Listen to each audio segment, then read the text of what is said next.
Hello guys, bersama saya lagi dalam Alright Nopo Channel. Semakin kemaruk kuasa nampaknya lebay-lebay PAS ini sahabat-sahabat semua. Ya, apabila semalam saja ya presiden mereka membuat satu kenyataan yang kononnya ya apabila Hadi Awang dalam satu ceramah menyatakan ramai MP ya termasuk dari Sabah dan juga Sarawak tunggu masa untuk sokong Perikatan Nasional. Benarkah semua itu sahabat-sahabat semua? Ya, apabila hari ini mencuba untuk membina persepsi kononnya kerajaan ini akan tumbang selepas PRN dengan menyatakan ya MP daripada Sabah dan Sarawak akan menyokong Perikatan Nasional.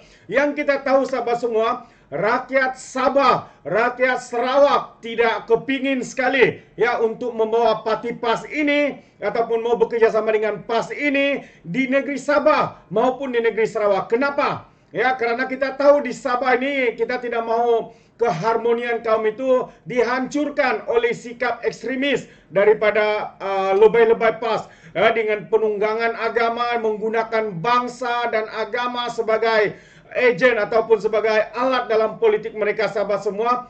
Perkara seperti ini tidak akan sama sekali dibenarkan oleh rakyat. Dan hari ini kita mendengar lagi ya Hadi Awang katanya MP daripada Sabah dan Sarawak akan menyokong Perikatan Nasional. Hakikatnya kita di Sabah tidak akan menyokong sama sekali dan kita akan membuat satu gerakan untuk menghalang PAS ini akan masuk di dalam di negeri Sabah ini khususnya sahabat-sahabat semua. Jadi melalui perkara ini saya mau kita mendengar satu kenyataan daripada timbalan Perdana Menteri kedua, yaitu pemimpin ya salah satu pemimpin kanan dalam GPS di negeri Sarawak yang menafikan, mensahkan bahawa apa yang dinyatakan oleh geng sapu bersih, geng kemaruk kuasa ini adalah satu persepsi yang sengaja dibuat-buat. Jadi hari ini sahabat semua, menarik untuk kita dengar sendiri kenyataan daripada pemimpin daripada GPS ini, yaitu timbalan Perdana Menteri yang kedua. Bismillahirrahmanirrahim. Assalamualaikum warahmatullahi wabarakatuh. Salam sejahtera, salam Malaysia Madani, salam perpaduan. Yang Amat Berhormat Datuk Seri Zahid Hamidi, Timbalan Perdana Menteri dan Presiden UMNO, rakan-rakan kepimpinan daripada Barisan Nasional, UMNO dan juga Pakatan Harapan, Datuk Amizan, Datuk Seri Amizan, wakil daripada GRS, Barisan Kepimpinan dan penyokong-penyokong Pakatan Harapan dan Barisan Nasional yang saya hormati sekalian.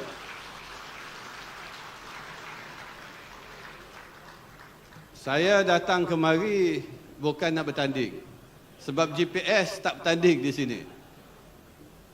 Tapi kami ke sini untuk mengesahkan dan menyatakan bahawa banyak cerita di luar sana mengatakan pelbagai perkara, termasuklah berhubung kait dengan penubuhan Kerajaan Perpaduan.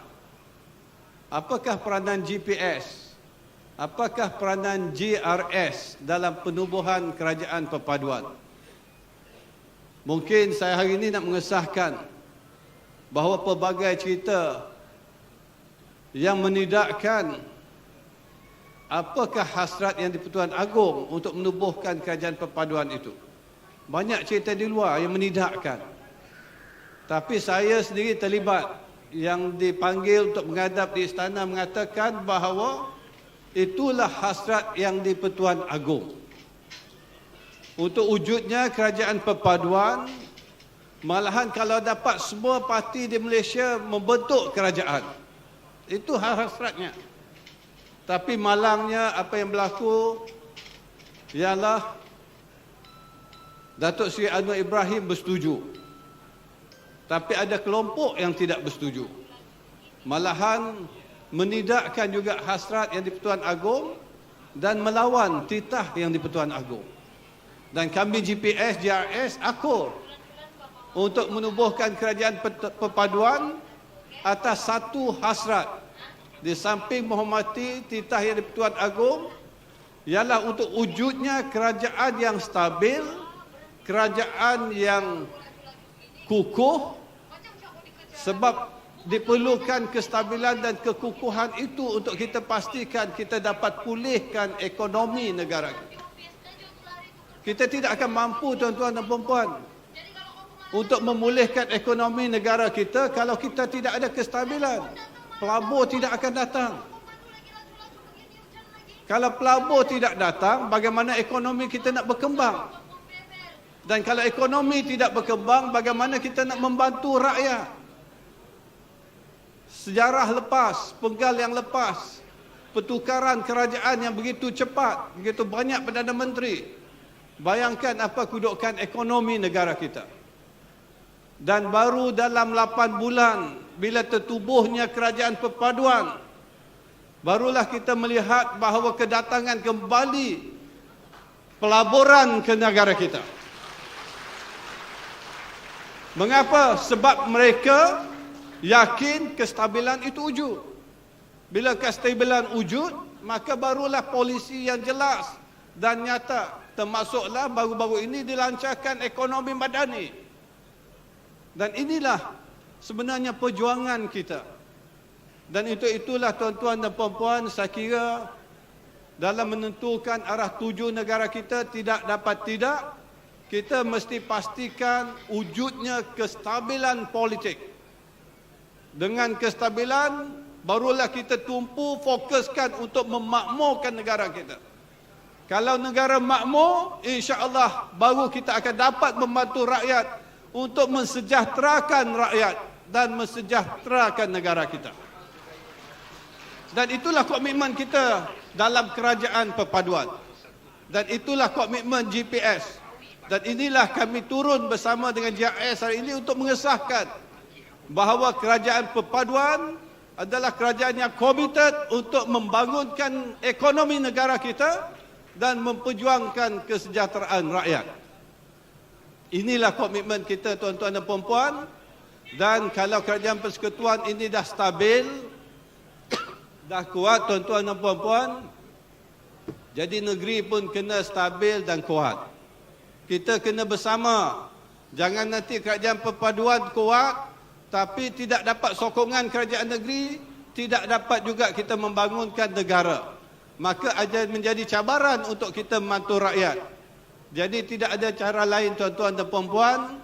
Tuan-tuan dan puan-puan berjuanglah, bersungguh-sungguh memastikan bahawa negeri sembilan, dan kalau dapat semua negeri yang pilihan raya ini, berilah kemenangan kepada calon-calon Barisan Nasional dan juga Pakatan Harapan. Dan kalau kita bersama, tuan-tuan, di kerajaan pusat dan kerajaan negeri, insya-Allah lebih mudah kita memperjuangkan matlamat kita untuk wujudkan kestabilan, untuk wujudkan kemakmuran negara, untuk kesejahteraan rakyat. Jadi terima kasih pada semua di atas perhatian ini, di atas sokongan. Saya yakin dengan kehadiran sebegini ramai, insya-Allah diumumkan nanti, apa dia katakan? 5, insya-Allah, amin. Saya doakan kemenangan kepada semua. Yang tidak bersetuju. Terbaik, itu dia sahabat semua pencerahan daripada Timbalan Perdana Menteri sebagai wakil daripada GPS daripada Sarawak, sahabat semua, yang mengesahkan bahawa segala persepsi yang cuba dibina oleh Lebay PAS, Presiden Lebay PAS ini kononnya ada penyokong MP, sebagian MP daripada Sabah dan Sarawak menyokong mereka. Semuanya itu adalah tidak benar. Kerana apa yang dinyatakan juga sebenarnya menyatakan bahawa hari ini ya kerajaan ini stabil, dan apabila kerajaan ini stabil, negeri-negeri yang bersama selari dengan kerajaan persekutuan harus menyokong kerajaan, ya bukan ya, untuk menjatuhkan kerajaan, menjatuhkan Perdana Menteri yang ada pada hari ini. Jelas sahabat semua, sekali lagi ini adalah satu penipuan terbesar daripada Presiden Lebay PAS. Katanya ada sebahagian MP, ya kalau dikatakan ada sebahagian MP yang menyokong mereka, mereka juga tidak boleh berbuat apa-apa kerana kita ada akta lompat parti. Mungkin Presiden Lebay PAS ini ya tidak tahu apa itu akta lompat parti, sahabat semua, kerana beliau sendiri pun tidak pernah ataupun jarang-jarang sekali, kata P. Ramlee, jarang-jarang datang ke parlimen. Jadi dia sendiri pun tidak tahu yang sekarang ini kita ada akta lompat parti. Individu MP tidak boleh melompat. Kalau mereka melompat, ya kursi mereka akan dikosongkan serta-merta.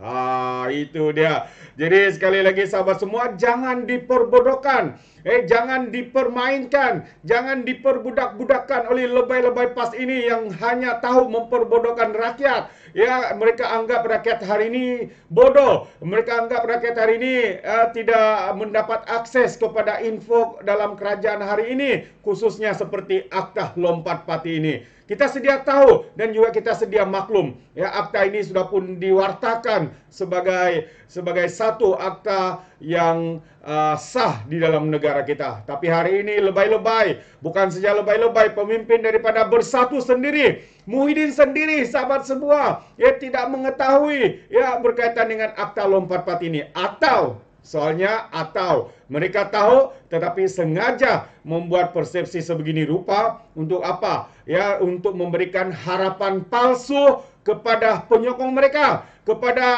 lebay-lebay, walaun di luar sana, mengatakan kononnya kalau mereka menang pada hari ini, mereka ada peluang untuk menggantikan kerajaan perpaduan ataupun menjatuhkan Datuk Seri Anwar Ibrahim sebagai Perdana Menteri. Ingat sahabat semua, itu adalah satu pembohongan, itu adalah satu penipuan yang sengaja dilakukan untuk memperbodohkan Anda. Adakah Anda bodoh? Adakah Anda bodoh?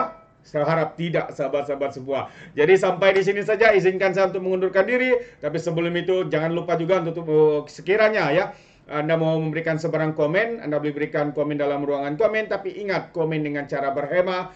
Jangan menjadi seperti walaun-walaun, lebay-lebay dan juga geng sapu bersih. Ya, apabila mereka memberikan komen penuh dengan hasutan, kebencian dan juga fitnah melampau. Sepertinya mereka tidak punya otak, mungkin karena otak mereka tertinggal di dasar Laut Cina Selatan. Jadi sampai di sini saja, izinkan saya untuk mengundurkan diri. Dan seperti biasa, peribahasa mengatakan, tapakun kangkap, 2 tahun keinginan. Dalam bahasa lainnya, tepuk dada, tanya selera.